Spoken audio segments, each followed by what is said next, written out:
Samedi, c'est Jésus. Dimanche, c'est Jésus.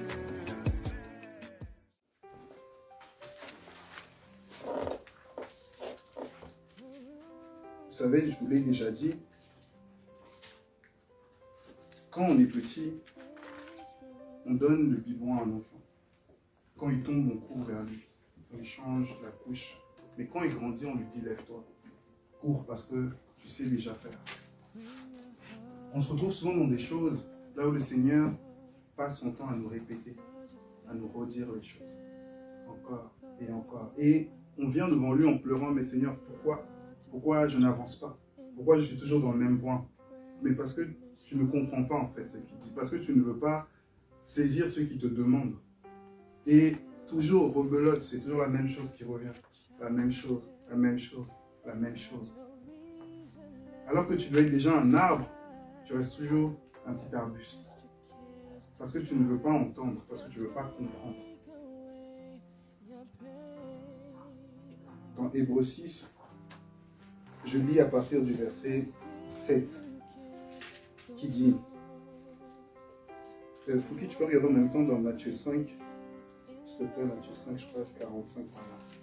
Car la terre qui boit souvent la pluie, qui vient sur elle et qui produit des herbes utiles à ceux qui par elle est cultivée participent à la bénédiction d'Élohim. Mais celle qui porte des épines et des chardons est rejetée, proche de la malédiction, et sa fin est proche et brûlée. Or, nous sommes persuadés, en ce qui vous concerne, bien-aimés, que vous avez la meilleure part, celle qui est favorable au salut, même si nous parlons ainsi. Car Elohim n'est pas injuste pour oublier votre œuvre et le travail d'amour que vous avez démontré pour son nom, ayant servi et servant les saints. Tu gardes juste le verset là. Il faut qu'on comprenne une chose. On est toujours dans le même point, on est toujours en train de tourner en rond. On est toujours dans ce même verset, on nous parle, on dit ne revenons pas sur la doctrine de la foi, pas sur la doctrine de la foi. On dit des lavements de mains, etc. Il y a des choses qu'on n'a pas encore réussi à comprendre ou qu'on ne veut pas accepter. Il y a des choses basiques. Jésus est mort pour toi, Jésus est ressuscité, tu crois en sa résurrection. N'est-ce pas? Tout le monde le croit ici. Alors pourquoi tu pleures, Seigneur, je n'ai pas la foi? Tu ne crois pas que Jésus est mort? Tu ne crois pas que Jésus est ressuscité? Alors pourquoi je te dis, Seigneur, je n'ai pas la foi? Est-ce que ta foi, ce n'est pas en la résurrection de Christ qu'il est mort pour tes péchés? Alors pourquoi tu dis, Seigneur, regarde ma foi comment elle est? Ta foi, elle est comment? Il est mort, il est ressuscité. Tu n'y crois pas, c'est des fables. C'est un mensonge. Alors s'il est ressuscité, c'est-à-dire que le processus de la grâce, l'action qu'il fait, tout le reste s'ensuit. Pourquoi il faut revenir sur ces choses-là? Pourquoi? Pourquoi il faut tout le temps que tu ramènes tout à toi? Il ne t'a pas dit que le point principal c'était toi, il t'a dit que le point principal c'était lui. On ne part pas de toi, on part de lui. Il est l'alpha et l'oméga. Mais tu passes ton temps à regarder que toi. Du matin au soir, moi ça ne va pas. Moi si, moi cela, moi comme si, moi. Mais tu es déjà à côté. Tu es déjà loin. Puisque ça ne part pas de toi. Il te dit que ça part de lui. Et du fait que tu as cru en son œuvre. Et sur cette base, une confiance, un contrat a été authentifié, fait. Et c'est sur cette base-là que tu crois qu'il finira ce qu'il a commencé. Mais qui t'a menti? Qui t'a persuadé pour que tu t'égares? Tu as suivi ce qu'on dit à la fin des temps. Les hommes seront égoïstes. Parce que l'égoïsme, c'est le fait de se regarder tout le temps aussi. Tu es tout le temps centré sur toi. Moi, Seigneur, ça ne va pas. Je ne peux pas prier. Moi, Seigneur, j'ai fait ça. Je ne peux pas. Moi, Seigneur. Bien sûr qu'on peut dire des choses au Seigneur. Mais il ne faut pas rester centré sur soi. C'est sur lui qu'il faut rester centré. Tu te trompes de centre. Et toi, tu deviens le centre de tout. Seigneur, j'ai des problèmes. Seigneur, là, ça va pas. Je ne suis pas assez. Mais il t'a dit que c'était toi. Il t'a pas dit c'est lui le chemin. Il t'a pas dit c'est lui la porte. Qu'est-ce qu'il ne t'a pas dit dans les écrits? Qu'est-ce qu'il ne t'a pas dit en te disant que c'est moi en fait, c'est pas toi? Mais le lien, c'est la confiance qui est établie entre toi et moi. Qu'est-ce qu'il n'a pas dit? Ça fait que quand on vient prier, on vient comme étant des esclaves, parce qu'on n'a pas compris qu'on était affranchis. On a des comportements d'esclaves. On est toujours, et j'en ai déjà parlé une fois ici, dans une victimologie. Ne vous trompez pas sur une chose. Jamais, jamais dans la Bible, une personne qui est venue en tant que victime, Seigneur, pauvre de moi, je suis comme ça, le Seigneur a regardé. Quand il a regardé Bartimée, même s'il était aveugle, il a crié « Fils de David !» Quand il a vu la femme qui perdait le sang, elle est venue en touchant. Si je touche. Tous ceux qui ont obtenu quelque chose de lui, c'est parce qu'ils se sont fait violence. Ils n'ont pas regardé à eux, ils ont regardé au Seigneur. Mais toi, tu t'es installé dans la victimologie en pensant qu'il va te regarder, il ne va pas te regarder. Parce que c'est les violents. C'est ceux qui se font violence. Ah ouais, je suis comme ça, d'accord, mais je continue quand même. Je suis comme ça, oui, mais je continue. C'est ceux-là qui plaisent au Seigneur. Jamais une personne n'est restée dans son coin. Il va me guérir. Mais pauvre moi, ça fait 40 ans. Mais il passe tout droit, Jésus, il passe. Même la femme qui est venue en disant même les chiens. Vous voyez le caractère. Elle n'a pas lâché l'affaire. Le Seigneur, il dit non, je ne veux pas. Bah, de toute façon, tu es comme ça. Moi, je suis comme ça, je suis victime. Elle n'a pas lâché l'affaire. Elle a dit même les chiens, ils mangent les miettes. Elle a dit ça me plaît. Est-ce que vous ne comprenez pas que le caractère qui plaît à votre roi, c'est celui de battant, de celui qui ne lâche pas l'affaire, celui de persévérant. C'est celui qui ne veut pas abandonner. C'est celui qui dit même si je suis comme ça, je m'en fous. Le soldat romain, il est venu, il dit de toute façon, je suis romain, viens pas chez moi, mais je sais que tu vas faire. C'est ton problème. Mais vous, vous êtes là, non, mais moi. Il n'est pas comme ça. Hein. C'est pas SOS, village, je sais pas quoi, c'est pas une ONG. Jésus, il n'est pas là dans un club de victimes. Soit tu es soldat, soit tu ne l'es pas. Un soldat ne va pas être « j'ai froid, j'ai faim, ça fait 2 jours, on n'a pas mangé, on me tire dessus ». C'est pas ça le soldat. Mais toi, tu as besoin qu'on ait pitié. « Oh mon pauvre chou, viens, je suis Jésus, je te prends ». Il n'a pas dit ça. Mais vous voulez garder ça, vous pensez que vous allez attirer son attention. C'est pas ça qui attire son attention. C'est les gens qui se prennent des coups qui disent « je suis toujours debout ». Comme dans les films anciens de Rocky, là, on le tapait, il venait toujours. C'est ce caractère-là qu'il cherche. Et c'est les gens qui héritent, les héros de la foi, ils étaient tous comme ça dans la vie. Il n'y en a pas un, même si on l'a fait ça, il était là. Bien sûr qu'ils en avaient marre. Ils ont eu froid, ils ont eu faim, ils vivaient dans le centre de la terre, dans des grottes, dans des cavernes. Mais ils avaient une espérance et une promesse qu'ils ne lâchaient pas. Et à cause de ça, ils ont hérité de quelque chose. On doit ressembler à Dieu. On doit ressembler à Jésus. On doit être conforme à son image. Mais quand toi tu es une victime, ce n'est pas la conformité à son image. Ce n'est pas ce genre de victime-là. Victime expiatoire. Mais toi, tu t'es assis dans une victimologie selon ce monde et tu dis Dieu il fera attention à moi. Parce que je ne sais pas faire. Mais il sait que tu ne sais pas faire, sinon il ne t'aurait pas appelé. Mais ce n'est pas toi, c'est lui. Ça ne part pas de toi. Oublie ça. Abandonne cette pratique et cette manière-là de faire. Quand on va venir ici le dimanche, il y a puissance. Pourquoi? Mais il y aura puissance de qui? De toi ou de lui? Tu ne pourras pas reconnaître Dieu si tu pars de toi, parce que toi-même tu es un voile pour Dieu. Tu peux reconnaître Dieu qu'en partant de Dieu. C'est ça le problème de beaucoup. Il y en a, ils vont se dire dans ce monde, Dieu est amour. Il ne peut pas nous envoyer en enfer. Justement parce que Dieu est amour, il t'envoie en enfer parce que tu as désiré l'enfer et ses attraits. Est-ce que vous comprenez la pensée? Quelqu'un va dire Dieu ne peut pas envoyer tout le monde. Mais Dieu, justement, comme tu aimes, il te donne ce qu'il y a dedans, en fait. Justement, son amour fait qu'il t'ouvre ces portes-là. Il sait ce qu'il y a derrière. Comme tu aimes, c'est les conséquences de ce que tu aimes. Voilà aussi une autre manifestation. Il te laisse libre, comme on dit dans Romains, suivre ton cœur, tes penchants et ton désir. C'est aussi l'amour, la liberté. Nous, on marche sous une confiance en lui. Donc ce que je veux rétablir, c'est cette confiance en fait. Vous devez repartir en disant, la confiance, elle n'est pas basée sur moi, elle est basée sur sa parole. Mais vous réagissez comme si la confiance, elle était basée sur vous. Ne pensez pas que Dieu va vous reprendre si vous marchez mal. Combien ici Dieu a dit tu marches mal? Combien Dieu a dit ici que tu ne respectes pas? Mais bien sûr qu'il viendra te dire, mais toi, ta vie, c'est de trouver tes défauts. Hier, j'ai pas fait ça. Avant-hier, c'est pas ça. Mais c'est quoi? Tu crées toujours une liste de ce qui ne va pas chez toi. T'es déjà à côté? Qui est le chemin? C'est toi ou c'est lui? Il faut choisir en fait quelqu'un. Soit c'est lui, soit c'est toi. Qui est le berger? C'est toi ou c'est lui? Ouais, mais Seigneur, je comprends tes chemins, il y a trop d'herbe, t'as vu, mes sabots, ils sont un peu abîmés, je peux pas trop là. La dernière fois, j'ai boité. Mais lui, il sait si tu es capable de passer ou pas. Mais tu veux t'asseoir dedans et tu penses qu'en restant comme ça, Dieu va te porter. Il va te porter, hein. Il va te dire, vas-y, fais.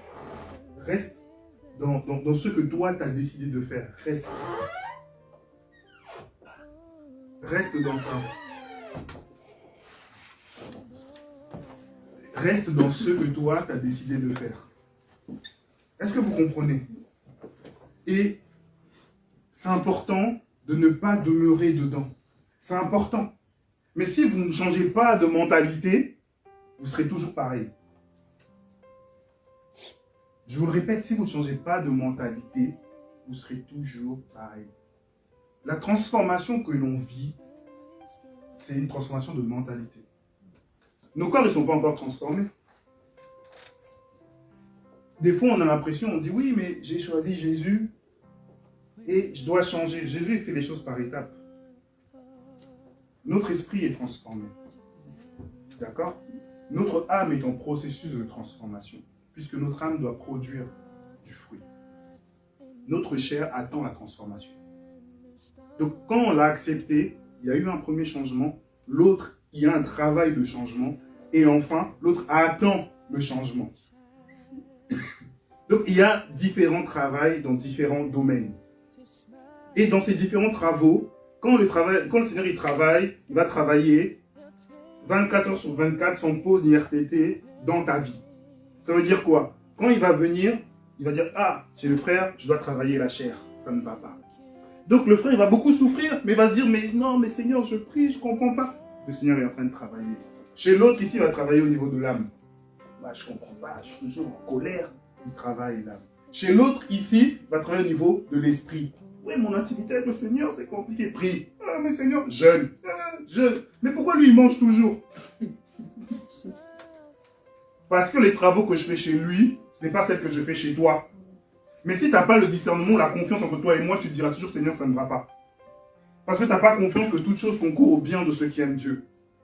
C'est-à-dire que je travaille dans chacun de ton être.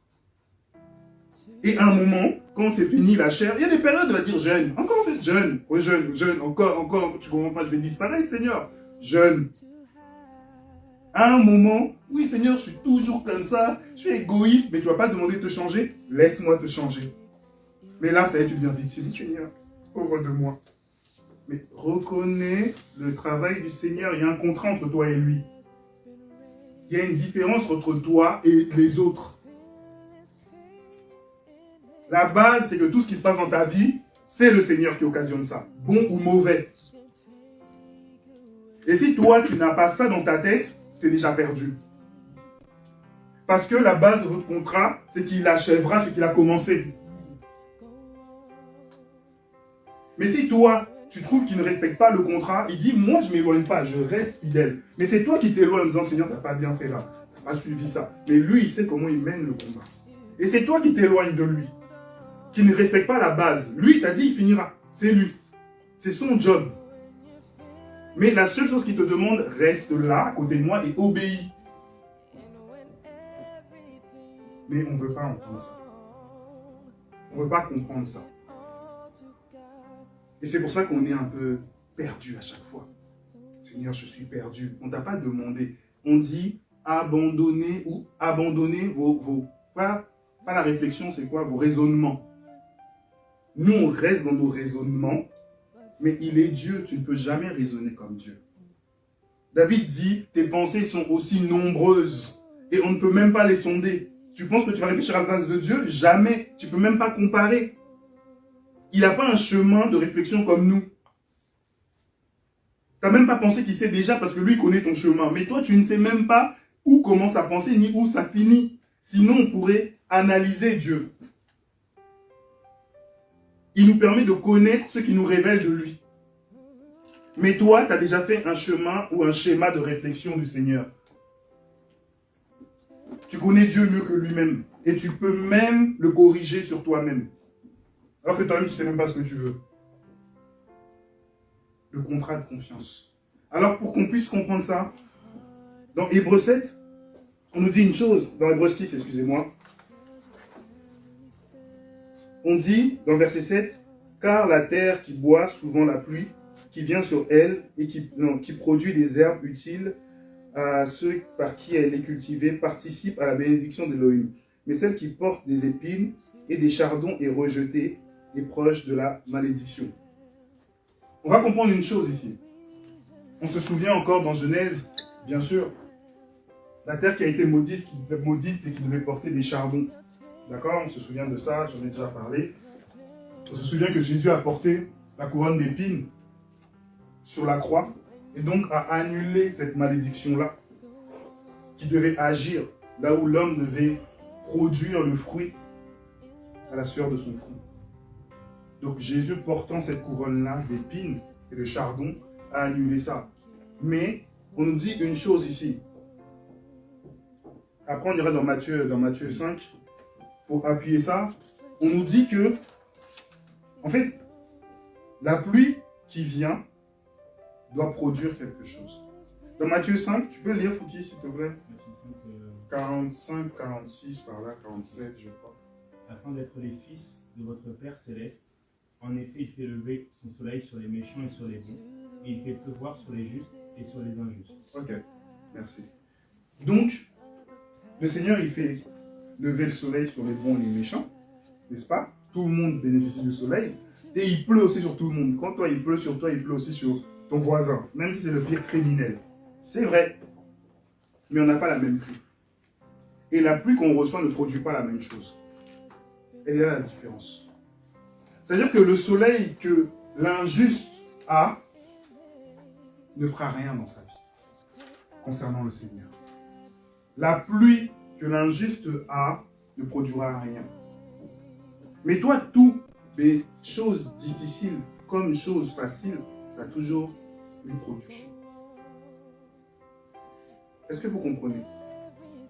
C'est-à-dire que peu importe ce que tu traverses, il y a toujours quelque chose qui doit être produit derrière.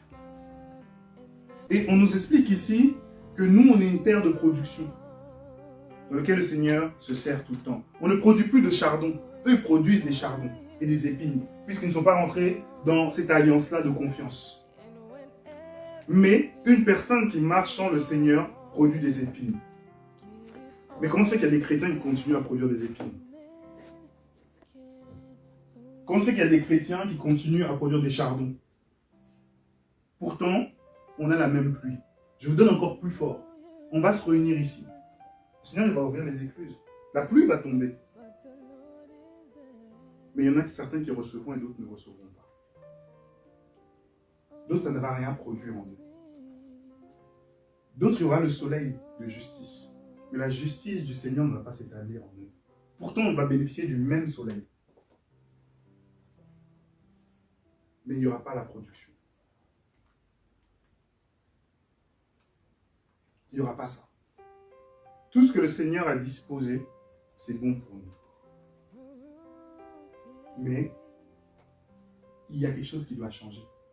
Parce que quand le Seigneur produit son fruit, tu ne te reconnais pas. Puisque ce n'est pas le tien en fait. Que ce soit dans le comportement, dans le caractère, dans ce que tu vas manifester. Beaucoup de chrétiens aujourd'hui ne produisent pas ce qu'on va appeler le fruit de lumière. La justice, la droiture. C'est-à-dire qu'ils vont baser leur marche sur leur propre justice. Oui, ça c'est bien. Ça, c'est pas bien. Je vais aller manifester comme ça. Mais c'est la justice de qui? Des hommes? Ou c'est la justice de Dieu qui est produite sur ton action? C'est la justice de qui agit dans ton mécontentement? Tu es fâché à cause de quoi en fait? Nous, on est le symbole ou cette image-là de la justice de Dieu qui agit. Dans les actions ou dans les actes qu'on fait. Quand tu vas aider l'autre, c'est la justice de Dieu qui est produite dans ta vie. L'autre, il va le faire, mais ce sera du charbon, ce ne sera pas la justice de Dieu. Quand tu vas être droit, c'est la justice de Dieu qui est produite. Et qui est manifestée. On ne voit pas ça. On marche sur notre propre justice et sur nos propres droits. Tu veux défendre les droits? Oui, mais moi, normalement selon la base de qui ou de quoi? Des hommes ou de Dieu? Quand tu marches et tu passes ton temps à te plaindre sur toi-même, c'est sur la justice de qui? De Dieu ou de ta propre justice? Tes mécontentements, c'est sur la justice de qui? De toi ou de Dieu? La justice de qui est plus en action dans ta vie? Je vous redonne encore une autre image. Une personne va se présenter devant le Seigneur pour aller au ciel. On ne va même pas là. On va arriver chez vous. Admettons, vous êtes dans votre maison. Je sais pas, c'est plein d'enfants.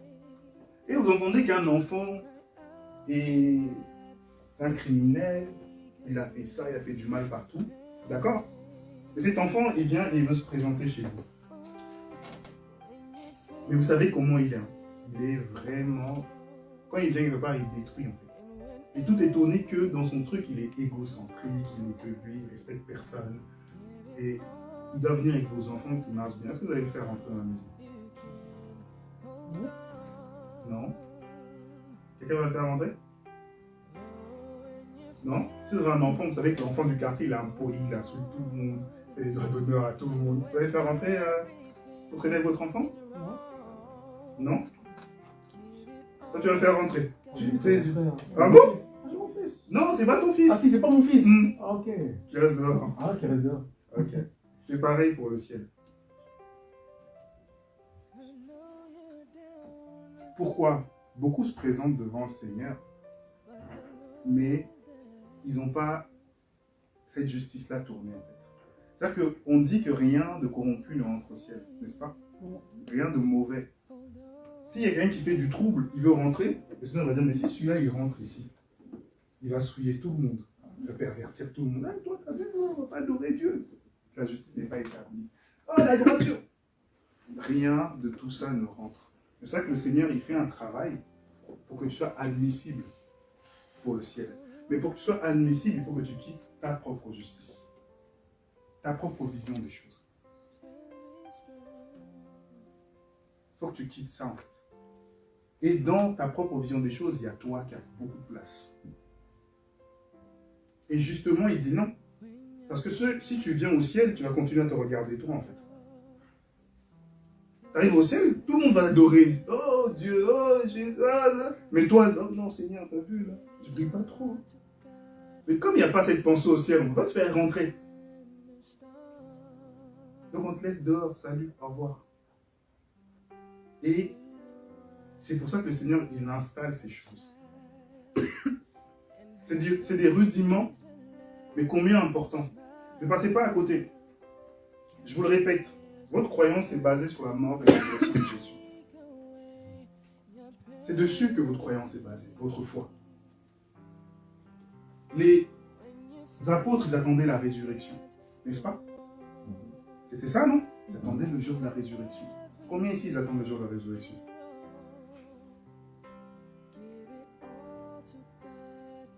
Il n'y en a pas beaucoup? Vous y pensez pas? C'était une question. Non, hein? Si, ça va arriver. Vous y pensez? Oui, bien sûr que oui. D'accord. Ça, c'est une bonne chose. Si on y pense. Mais si on n'y pense pas, ce n'est pas une bonne chose. Parce qu'on est en attente des promesses du Seigneur. Si je te promets, J'ai oublié ma promesse. Je te dois emmener. Non, là, c'est grave. Ouais, on m'a attrapé. Pourtant, je vais t'emmener ça, t'inquiète pas, dans la semaine. Quand on fait une promesse, c'est-à-dire qu'on doit accomplir ça. C'est ça, non? C'est ça une promesse. Le Seigneur, il n'a pas fait des promesses. Si, il l'a fait. Donc, nous, notre foi se base sur ces promesses.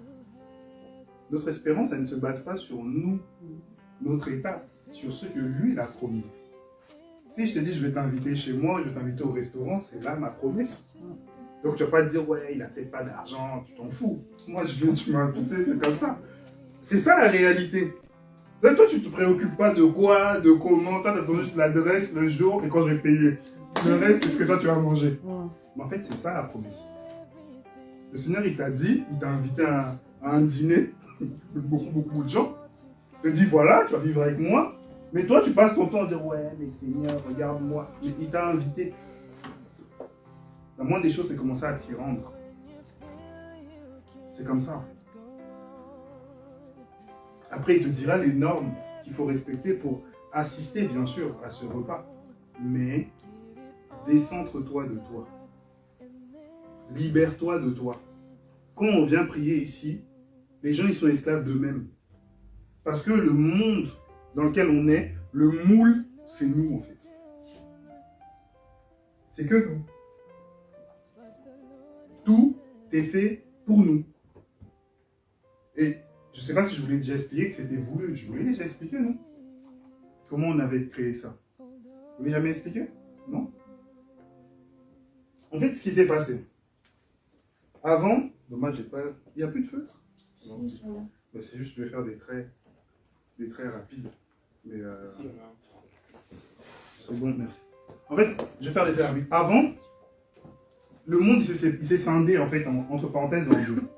Avant, dans le monde, quand c'était... La première chose qu'on faisait, c'était un monde là où c'était une forme de dictature dans le monde. D'accord? C'est une forme de dictature, c'est-à-dire que tu dois faire ça. Même, je prends même l'exemple d'ici en France. Comme on est habitant de la France, on va prendre l'exemple d'ici. C'est-à-dire que il y avait le vouvoiement, il y avait telle chose, il y avait l'homme chrétien ou non chrétien. S'il voulait se marier, il devait toquer à la porte du papa. Bonjour, voilà, il ne peut pas sortir comme ça. Il y avait les enfants, mariage, pas mariage, bâtard. Tout ce que vous entendez, c'était là. Il y avait énormément de normes, c'était dur. D'accord? Donc même des enfants de cette période-là, si les parents avaient eu le malheur d'être divorcés, catastrophe pour l'enfant. Moquer, rigoler, etc. Donc c'était un monde qui était fait avec énormément de dictature, entre parenthèses. D'accord? Et qu'est-ce qui s'est passé? On a créé, j'ai bien dit le mot, on a créé une guerre. Mais cette guerre, elle devait servir de plusieurs choses. Satan, il n'est pas idiot. D'accord? Il est même 7 fois plus intelligent que l'homme, sans Jésus. Ils créent quelque chose, mais c'est quelque chose qui est revenu, qui existait déjà il y a longtemps. Ils vont créer, ils vont dire, bon, d'accord. Quand on emmène les hommes comme ça, ils finissent toujours par se rebeller et tout finit par partir en cacahuète, etc. Mais en plus, ça respecte beaucoup quand même certaines normes du Seigneur. Il faut qu'on abîme un peu ces choses-là. Donc, qu'est-ce qui va se passer? C'est qu'on va troquer ça, ce côté-là, pour ce qu'on va appeler la liberté. D'accord? La liberté, ça va être mis sur quelle base? Ça va être pris sur, on va créer du désir, des vacances pour tout le monde. Tu veux ci, le crédit à la consommation. Tu veux ça, achète une maison. Tu veux ci, prends. On vous donne plein de choses. Pourquoi? Parce que quand tu as les désirs, les plaisirs, quand tu as toutes ces choses, c'est difficile en fait de t'en défaire parce que ça nourrit ta chair. Ok? C'est-à-dire qu'on est dans un monde là où la stratégie est de nous faire du bien à notre chair. Une fois qu'on est bien gras, on aime bien le confort, on aime bien tout ça. Si je te dis, ouais, mais je vais t'enlever ton lit et ta couette, qu'est-ce que tu vas me dire? Tu vas dormir maintenant par terre. Bon, si tu veux alors, faudra que tu fasses une fois le tour de ta ville en courant. Et je te donnerai ton lit et ta côte. Comment? Pardon. T'as dit que tu dormiras où? Je dors avec une personne qui a tout. Non, chez toi, tu peux pas. Est-ce que tu vas le faire ou pas? Si. Tu vas le faire? Ouais. Bah, c'est exactement ça la stratégie.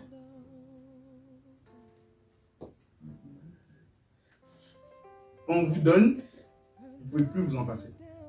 À partir de là où tu ne peux plus t'en passer, ben, je fais ce que je veux de toi. Et tu n'as même pas à te rebeller. Tu n'as pas à te rebeller puisque tu ne peux plus vivre sans. Et c'est là-dessus qu'ils ont mis l'intelligence. On obtient des choses des personnes en leur créant des addictions à des choses. Mais ces gens pensent être libres alors qu'ils sont encore plus esclaves que là. C'est ce qu'on va appeler la dictature mature, intelligente. Faire croire que vous allez avoir accès à tout. On te donne accès à tout. À tout, voilà. Mais en fait, tu n'as accès à rien. Si Mm. ce n'est qu'à l'esclavage. L'esclavage moderne. Tu es esclave de la chose que je t'ai donnée. Tout à fait.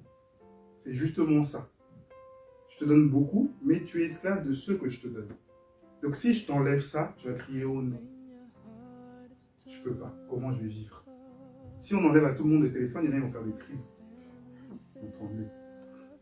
Ça va être une addiction. Ils vont faire ça avec leurs mains tout seuls. Parce que on a rendu l'homme addict à ça. Des fois, ton dos, il va tout seul dans les réseaux sociaux. Tu dis, mais pourquoi je suis dedans? Tellement que c'est devenu automatique. Ton dos, il va tout seul. Mais tu sais même pas ce que tu fais. Ton esprit, même, il sait même pas comment il est rentré. Même si c'est dans WhatsApp, tu vas tout seul. Mais pourquoi je suis dedans? Tu sais même plus ce que tu fais. C'est-à-dire que si on t'enlève, tu vas sentir un manque. Tu vas sentir un manque. Et tu ne peux pas, en fait. Donc, si je te dis, bah, je te rends ton téléphone, mais il faut que tu fasses ça à la place, tu vas être en désintox, tu vas transpirer. Il faut que ça va être difficile. Et c'est ça la stratégie.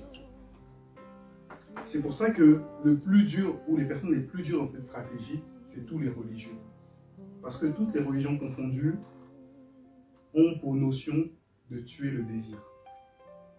Si on va voir des moines, même en France ici, là, les moines de, je sais pas, Saint-Hubert, ils n'ont jamais rien, par du pain sec, on va leur dire, ah, on t'enlève le téléphone, je m'en fous, la télé, je m'en fous, je m'en fous, puisque ils ont éteint ça. Si on va voir un bouddhiste, il va te manger un grain de riz par semaine, ils s'en foutent. Est-ce que vous comprenez? On va dire, oui, c'est mon esprit qui est parti dans le cosmos. C'est pas leur souci.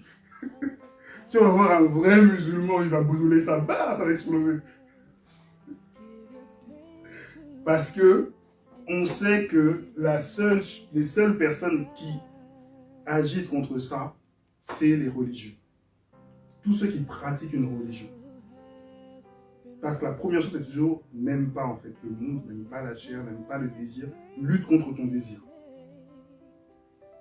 Et souvent, nous les chrétiens, on est les premiers à plonger dedans. Non, c'est Dieu qui bénit, il nous a donné. Et quand on nous enlève, mais Seigneur, pourquoi? Regarde, j'ai fait ça. Combien de chrétiens ne pleurent pas ou on ne va pas pleurer pour le matériel?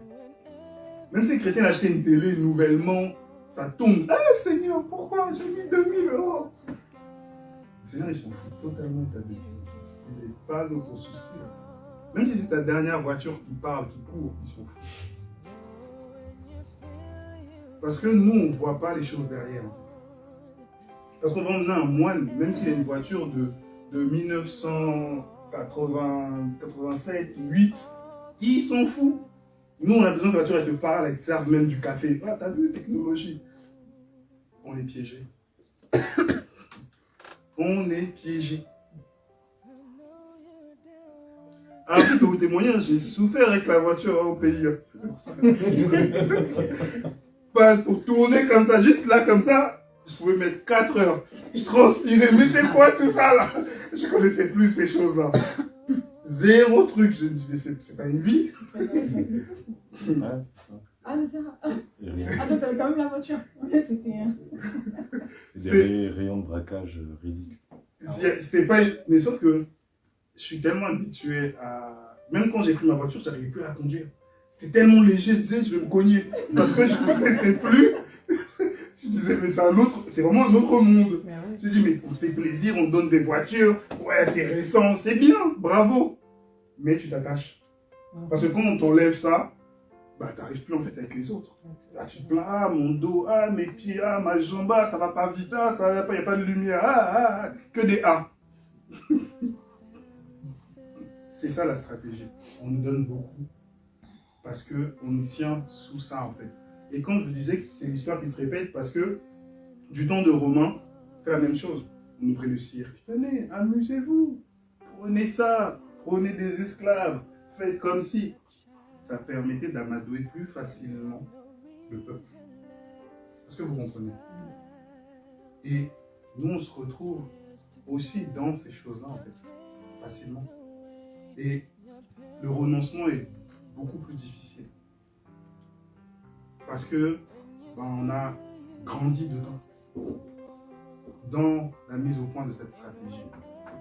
Et on fait partie de ce cœur, de ce projet-là, de cette préparation-là, justement dans ce continent ici. Donc on fait partie de ça. Donc c'est pour ça que c'est très difficile pour nous. Et des fois on pleure au Seigneur, mais Seigneur, regarde. Mais en fait c'est qu'une histoire de confort. Seigneur, regarde ma voiture, je ne peux pas aller travailler. C'est qu'une histoire de confort. Il y en a, ils font 20 km à pied, aller-retour tous les jours dans ce monde. Qu'il pleuve, qu'il neige, n'est-ce pas, non? Et pour gagner peut-être même pas 5 euros. Donc lui, s'il prie à côté de toi, qu'est-ce qui se passe?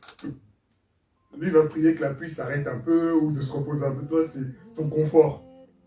Voilà comment on est. Et comment on nous a détourné. Donc ça fait que nos prières, elles sont ridicules. Aucune puissance, zéro efficacité. Parce qu'on a perdu l'essentiel. Et c'est une stratégie voulue. C'est pas du hasard. Quand on a dit aux gens, vaccin, plus de cinéma, plus de resto, les jeunes ont couru. Est-ce que vous comprenez? Parce qu'on vous dit, ah moi le resto, moi le ciné, mais t'as une télé chez toi, je sais pas, non? Moi, non, je peux pas, là, moi la salle de sport. Mais à chaque fois que tu écoutes, tu te dis, mais la salle de sport, le cinéma. Parce que l'attachement est grand. Et on ne peut pas te ôter d'être dans une terrasse et boire un café, mais il y a du café chez toi, je sais pas. Tu mets dans ton balcon, je sais pas moi, dans la rue tu poses une chaise. Mais le raisonnement, tu sais, ce raisonnement-là, il ne peut pas exister. Parce qu'on t'a donné le goût de te mettre là, de voir les gens passer, ou de critiquer.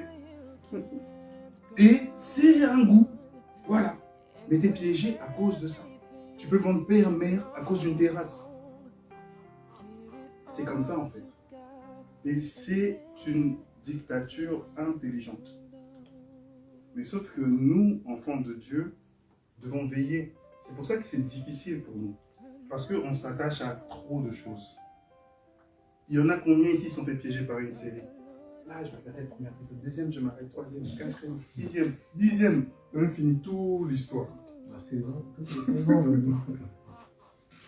Ces choses, quand les gens ils les créent pas pour les gens du monde, ils les créent pour toi. Quand ils vont voir Satan vendre leur sang, c'est pour toi, c'est pour te piéger. Satan, il ne se préoccupe pas des gens du monde. Il se préoccupe de ceux qui échappent à son contrôle. C'est pas son problème, les autres, il les a déjà. Ce qui est fait dans ce monde, c'est justement que le moins d'enfants de Dieu partent au ciel. C'est ça sa préoccupation. N'oubliez jamais que l'enjeu dans ce monde, c'est pas l'argent. C'est pas le territoire, c'est l'âme. C'est vos âmes. Satan, il se dispute ou il fait la guerre à Dieu pour les âmes. Rien d'autre, c'est que les âmes qui comptent. Et si il a une âme, il est content. Donc toute sa stratégie est autour des âmes. Parce que ce qui fera mal au cœur du Seigneur, c'est une âme en fait. Et tout ce qu'il peut mettre en place pour ça, il le fera. Aujourd'hui, je vous parle de ça, mais demain, lui, son objectif, c'est de vous faire oublier ça. Pour que vous retombiez encore là. Je ne dis pas que tout, il ne faut plus rien faire, ne plus rien toucher. Je mets une nuance. C'est qu'on devient esclave de ces choses. Et là, la différence. Et quand tu es esclave, tu ne te rends même pas compte que tu es esclave. Parce que tu penses que c'est toi qui domine la chose. Ça fait, comme j'ai toujours dit, le gars qui fume, il dit, ouais, mais moi j'arrête quand je veux. Ça fait 5 paquets qui viennent fumer devant toi. Toi, avec ton regard, tu vois qu'il est prisonnier. Non, moi, c'est moi, il contrôle rien. Même s'il y a l'ouragan là. Oui, vite fait. Mais tu vois pas que t'es pas normal, il fait moins 10, tu sors fumer. Ça réchauffe. Ça réchauffe comment? Ça réchauffe. Oui, mais c'est faux. C'est de l'esclavage. C'est de l'esclavagisme même. Sauf que c'est comme ça pour beaucoup de choses. Quand on est esclave d'une chose, cette chose, comment dire, l'être humain, en fait, ça a toujours fait en sorte, surtout les enfants de Dieu ou autres, de nous mettre, toujours de nous rendre esclaves de quelque chose. D'un sentiment, d'une émotion, d'une tâche, d'un truc. Même dans ton propre travail, on essaie de te rendre esclave. Je vous le dis, il y en a qui rentrent du travail toujours en souci. Il faut que je rentre, il faut que je fasse ça, il faut que je fasse comme ci, il faut...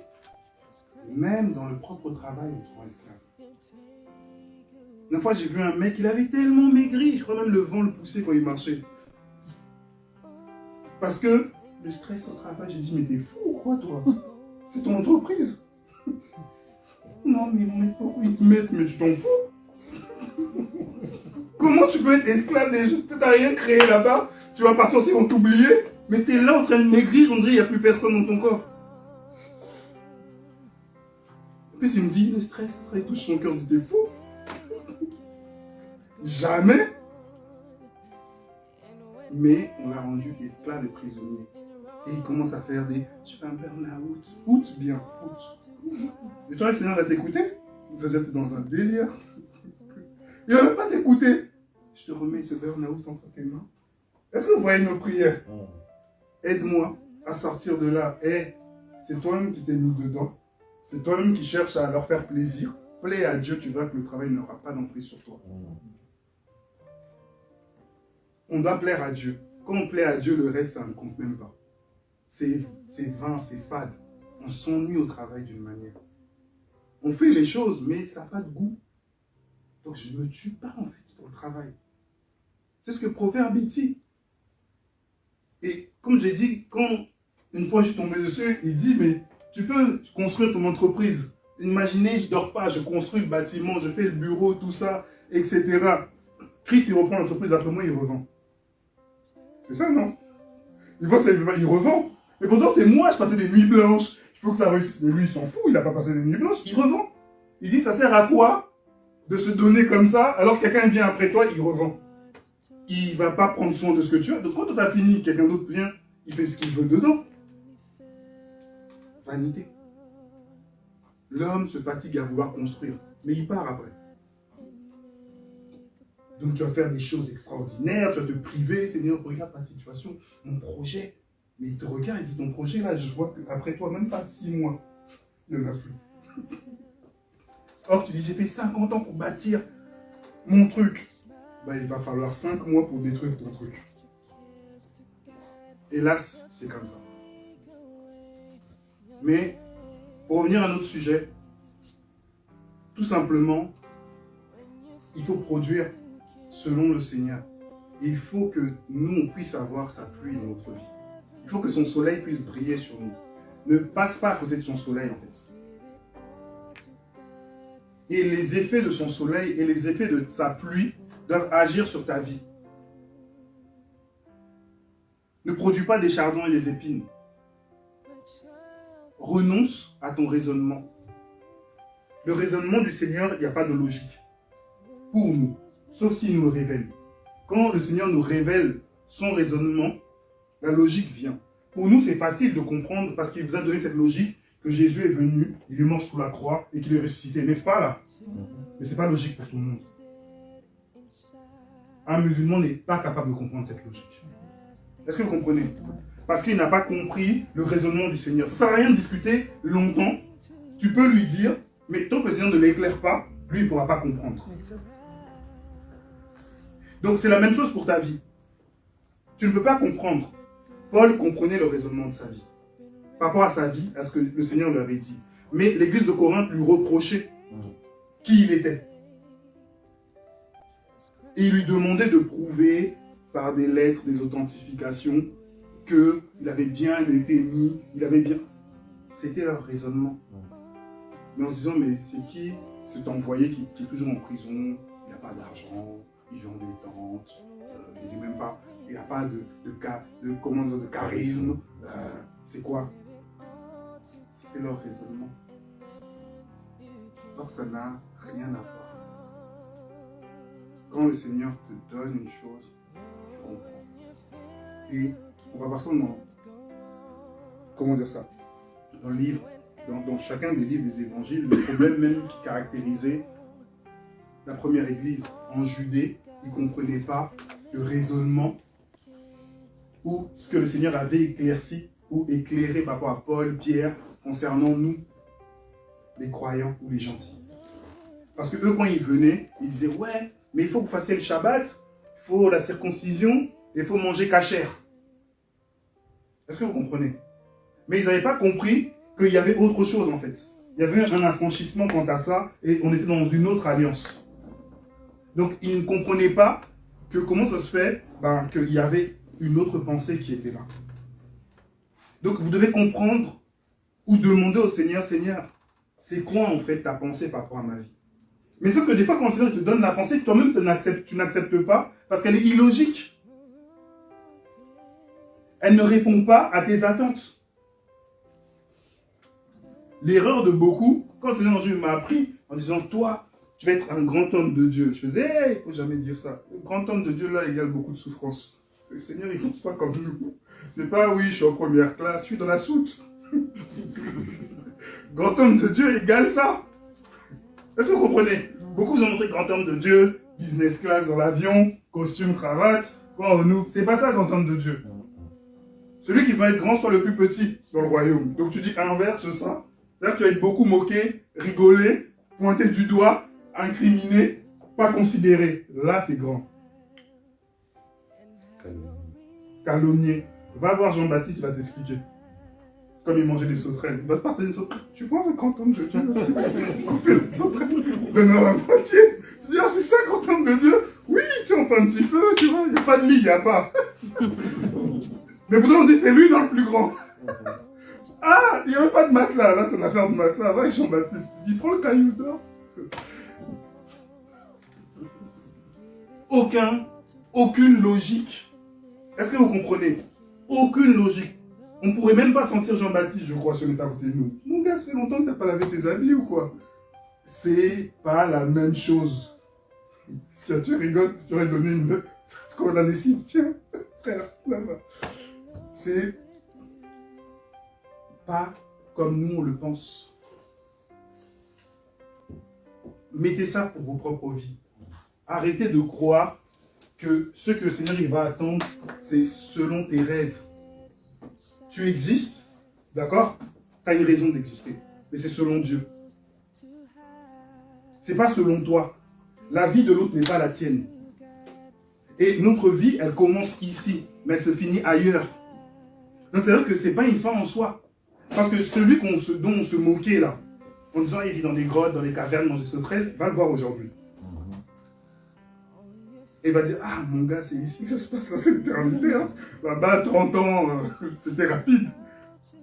Et c'est comme ça en fait. C'est-à-dire que le Seigneur, lui, il ne voit pas qu'au niveau terrestre. Nous, notre regard est seulement, regarde Seigneur, moi je suis là seulement pour souffrir. Non, mais même si tu souffres là, demain, tu ne sais pas ce que tu vas gagner. Parce que, comme on dit, le poids de gloire est au-delà de ton imagination.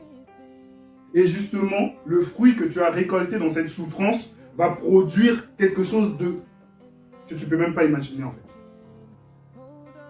Donc, c'est-à-dire que, déjà, ne te regarde plus que de manière terrestre, vois aussi la continuité. C'est pour ça que tout à l'heure, je vous parlais de la résurrection. Il y a une continuité en fait à notre vie. Sauf que nous, on a appris à regarder que le moment présent, tout de suite, maintenant, notre futur proche, mon travail, mon boulot. Et une nouvelle fois, ce que je suis en train de dire, c'est encore une manipulation. Parce que l'humanité, autrefois, ils cherchaient quoi? Ils cherchaient ce qu'ils appelaient truc de jouvence, j'ai oublié le mot. C'est comment? La fontaine. La fontaine de jouvence. Ils pensaient qu'à l'éternité. Les êtres humains, ils faisaient des quêtes. Chercher la fleur au-dessus de telle montagne pour vivre éternellement. Ils se battaient que pour la vie éternelle. Les Égyptiens, ils prenaient une plume, ils mouraient dans des sarcophages, je sais même plus comment vous dire. Chacun, les gens chez les Norvégiens, ils te mettaient des pièces. Vas-y, on te brûle. Passe de... Il y avait ce problème-là d'éternité, de la suite. Et eux, ils pensaient toujours à la suite. Il faut que je meure avec des pièces, sinon je ne pourrais pas passer. Mais nous, aujourd'hui, en fait, on nous a enlevé ça.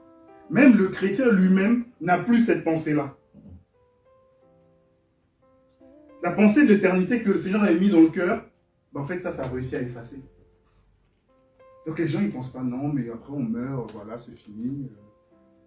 C'est fini. C'est fini où? Quand le Seigneur il a soufflé le souffle de vie, il ne s'est pas repenti de ce don. Parce que c'est un souffle éternel qu'il a donné. Et il ne se répand pas de ça. Que tu tailles à gauche ou à droite, tu seras toujours là en fait. Et c'est maintenant que tu investis sur ça.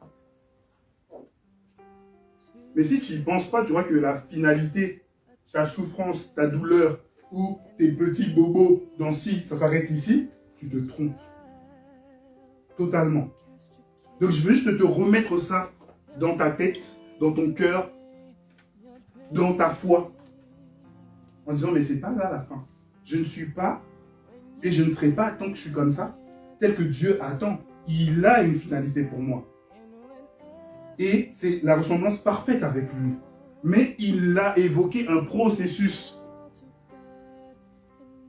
Ton corps, il n'est pas encore, il est toujours corruptible. Il nous le dit que notre corps est corruptible. Pourquoi on commence à se faire des films? Oh, pauvre moi. Mais on te le dit que tu es dans un corps corruptible. Personne ici n'est incorruptible. Qui va se lever? Non, moi je suis incorruptible, ça y est. Tu ne l'es pas.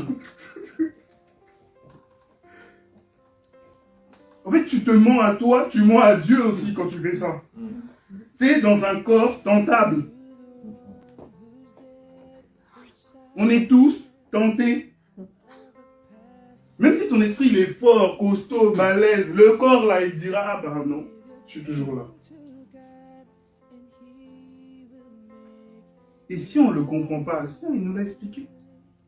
On nous a donné le schéma, on nous a donné le plan. Il a dit, voilà, là, je transforme l'esprit. Maintenant, le Saint-Esprit va faire son job. Il va travailler, va casser, va détruire. S'il voit que, bon, tu risques de d'aider, bah, il te tue. Salut, au revoir, rentre.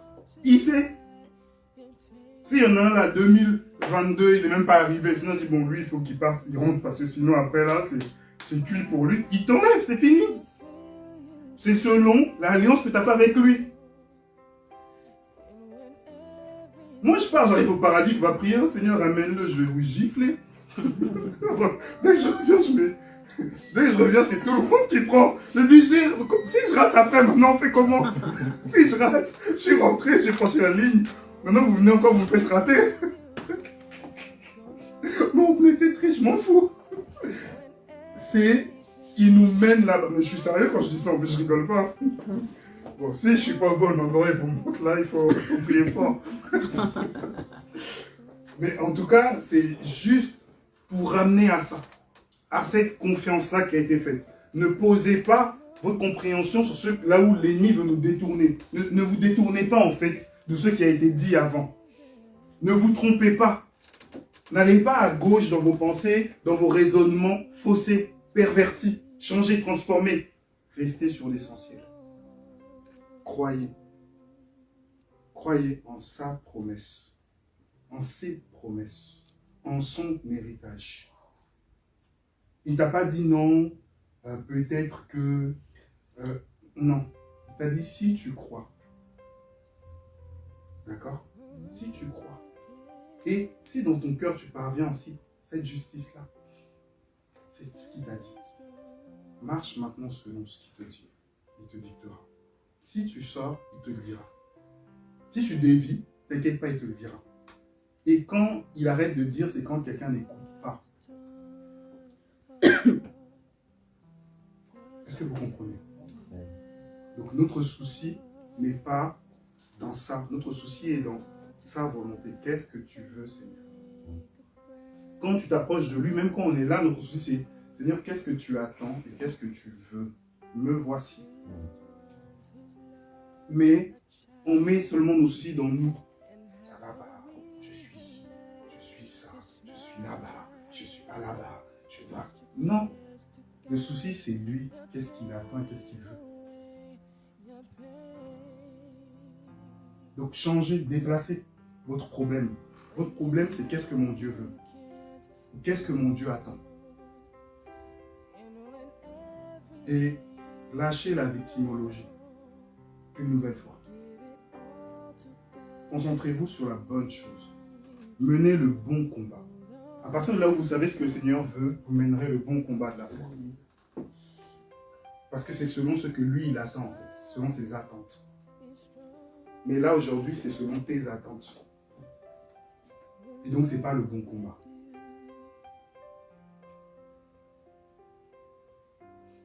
Amen. Amen. Y a-t-il des questions?